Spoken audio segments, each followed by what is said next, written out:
Hello, welcome back to CinemaBurger, where I bring you movie reviews from a different perspective. Today we're here to talk about the movie Free Guy, starring Ryan Reynolds, Jodie Comer, Taika Waititi, Little Rel Howery, and Joe Keery, or Steve from Stranger Things. So, Free Guy is directed by Sean Levy and written by Zach Penn and Matt Lieberman.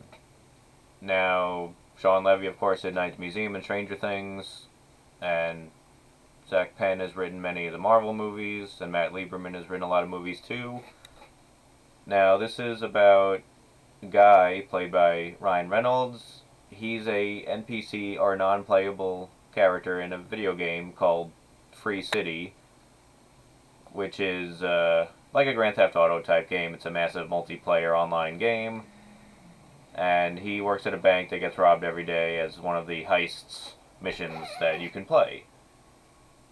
Now, Joe Keery and Jodie Comer are two people who created some game that was bought by a bigger conglomerate owned by Taika Waititi, and they're trying to get the rights back to their game and prove that Taika Waititi stole their original game, which is incorporated into this Free City game. Now, I was very surprised by this movie because while Ryan Reynolds kind of is playing his usual stick, the writers of this movie really understand video games, I think, because one, this is, I feel, an original idea because no one really thinks about the non-playable characters in games, like in Grand Theft Auto and all those type of games where you can just beat up, kill, rob, whatever these characters. Like, what if they had consciousness and stuff? Which is a very interesting thought. Because it's like, think about what we do to these characters in video games. Now, Jodie Comer plays someone who plays the game a lot, trying to find the code to her original game. And Ryan Reynolds kind of falls in love with her character.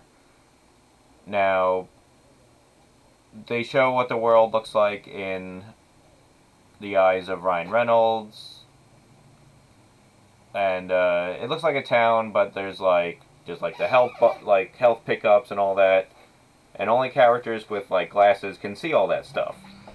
Now, from time to time, they show the game of like the graphics of what it looks like, and they fully rendered Ryan Reynolds' character in a modern console era type of graphics, which I thought was very like impressive and smart that they went to that detail. Now, this movie may have a couple of elements of like Ready Player One in it, but mostly it is a great original idea. Like the detail they put into the aspects of video games themselves is very clever, and the reason they give why Ryan Reynolds' NPC character is like aware of things is set up cleverly and has a payoff. So it's not just like, oh, why is this character suddenly conscious? It makes sense.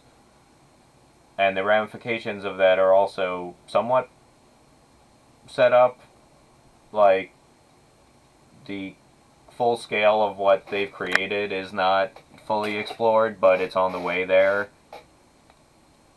But overall, for, like I said, a world with a lot of movies, there's remakes, reboots, adaptations, this really is an original idea, and it pokes fun at inside jokes and things like that, and it was made by people who understand video games and who play video games. This is one of the better video game movies, even though it's not based on a specific video game, but it's extremely well crafted in its writing, and Ryan Reynolds is always fun.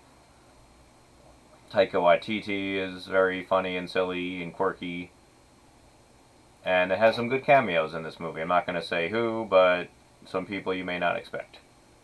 I'd have to give Free Guy, I'm going to give it a 4 out of 5 burgers. The only reason I wouldn't give it higher is because they could have explored the reality of what they actually created, but I'm not going to go into details with that.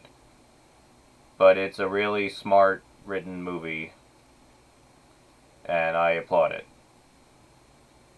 Alright, I'm Scott Berger, and I'll see you next time.